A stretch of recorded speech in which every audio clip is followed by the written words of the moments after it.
Bonjour à tous, je m'appelle Romy Crétio, je suis éducatrice canin comportementaliste pour l'Essentiel Canin. Et aujourd'hui, je vais vous donner quelques trucs et astuces pour que vous puissiez apprendre à votre chien à apprécier la solitude. Il faut tout d'abord comprendre que le chien n'est pas une espèce solitaire, c'est plutôt une espèce sociale, c'est-à-dire qu'il a besoin de vivre en petits groupes d'individus. Alors lorsque nous avons à la maison plusieurs animaux, il est souvent plus facile pour notre chien de tolérer cette solitude. Mais s'il est tout seul, ça sera sans doute plus difficile pour lui.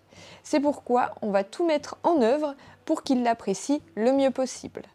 Donc en suivant les conseils que je vais vous donner, vous verrez, ça sera beaucoup plus facile pour lui. Allez, c'est parti!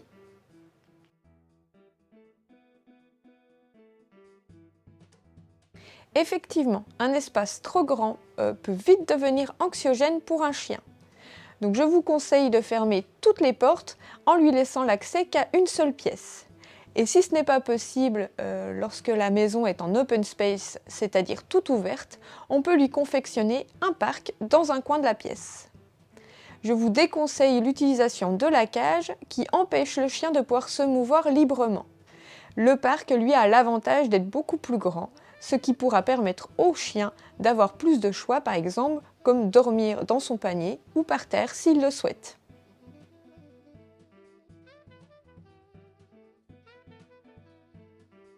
Il faudra trouver de quoi occuper votre chien lors de vos absences, afin qu'il ne s'ennuie pas, mais également pour positiver cette solitude. Donc il existe plein de genres d'occupations pour les chiens que l'on choisira en fonction de leurs affinités.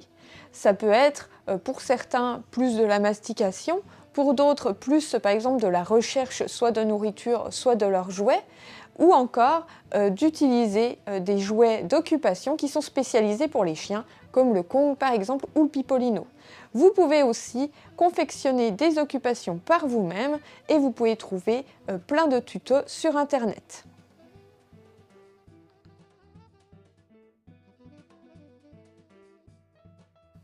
Avant de laisser son chien seul à la maison, il est recommandé d'aller le promener pour qu'il puisse faire ses besoins, mais également pour qu'il puisse se fatiguer.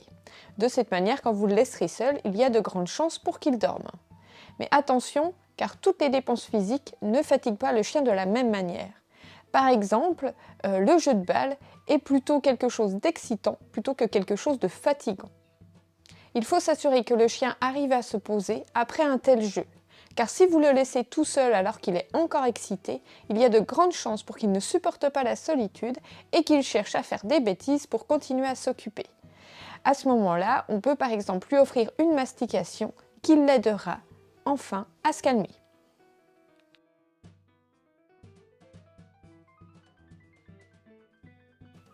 Laisser allumer la télévision ou la radio lors de nos absences permet de couvrir les bruits environnants. Ce qui fait par exemple que votre chien se focalisera moins sur les bruits que peuvent faire votre voisin. De plus, bien souvent, lorsque nous sommes présents, la télévision ou la radio est allumée.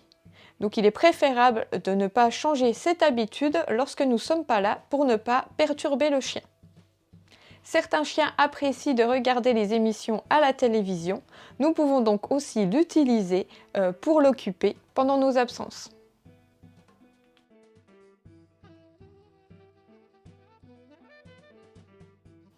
Aujourd'hui, il existe dans le commerce des caméras de surveillance qui nous permettent de savoir ce que fait notre chien durant nos absences.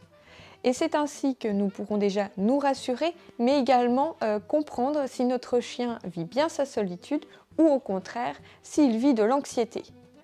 Et l'analyse de ces comportements pourra nous permettre de trouver des solutions adéquates qui nous permettra de faire en sorte qu'il apprécie de plus en plus la solitude.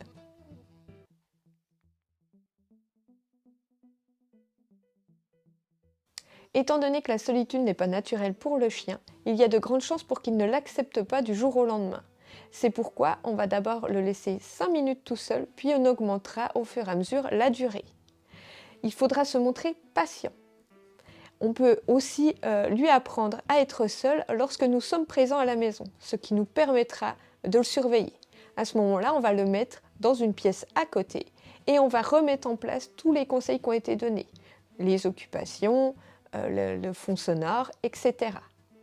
J'espère que cette vidéo vous aura plu et si c'est le cas, je vous invite à la liker et à la partager. Et moi je vous dis à très bientôt.